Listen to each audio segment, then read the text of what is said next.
Bien qu'étant un organe doué d'automatisme, le cœur est parcouru de fibres nerveuses appartenant au système nerveux autonome, dont l'une des missions est de réguler sa fréquence de battement de façon non volontaire.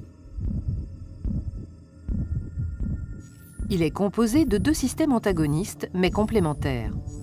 Le système nerveux sympathique, qui est cardio-accélérateur, son activité provoquant l'accélération de la fréquence cardiaque, et le système nerveux parasympathique, qui lui est cardiomodérateur.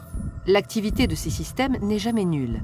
Elle permet une régulation constante de la pression artérielle et de la fréquence cardiaque, dont la valeur moyenne est d'environ 70 à 75 battements par minute. La régulation de la fréquence cardiaque est un dialogue permanent qui s'établit entre la région du cœur et la base du cerveau par l'intermédiaire d'un circuit de fibres nerveuses.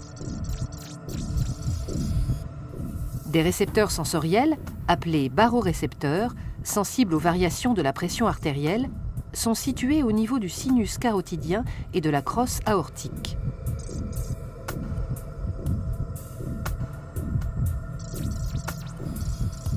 Au repos, l'activité cardio-modératrice l'emporte sur l'activité cardio-accélératrice.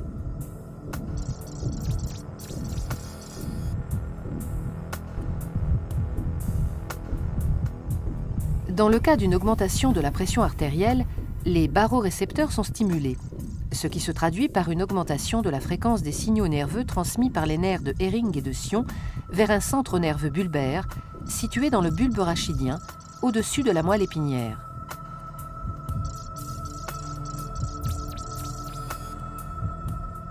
Ce dernier élabore une réponse adaptée en augmentant l'activité des nerfs parasympathiques et en diminuant celle des nerfs sympathiques. Le ralentissement du cœur se fait par la libération d'un neurotransmetteur, l'acétylcholine, sécrété par le système nerveux parasympathique. En conséquence, fréquence et débit cardiaque diminuent, ce qui abaisse la pression artérielle en la ramenant à sa valeur normale.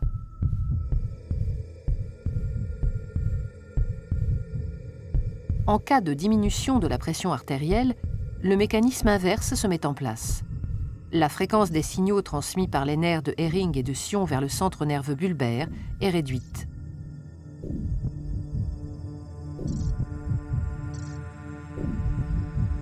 Ce centre diminue l'activité des nerfs parasympathiques et stimule les nerfs sympathiques cardio-accélérateurs qui libèrent un autre neurotransmetteur, la noradrénaline, provoquant accélération de la fréquence cardiaque et augmentation de la pression artérielle.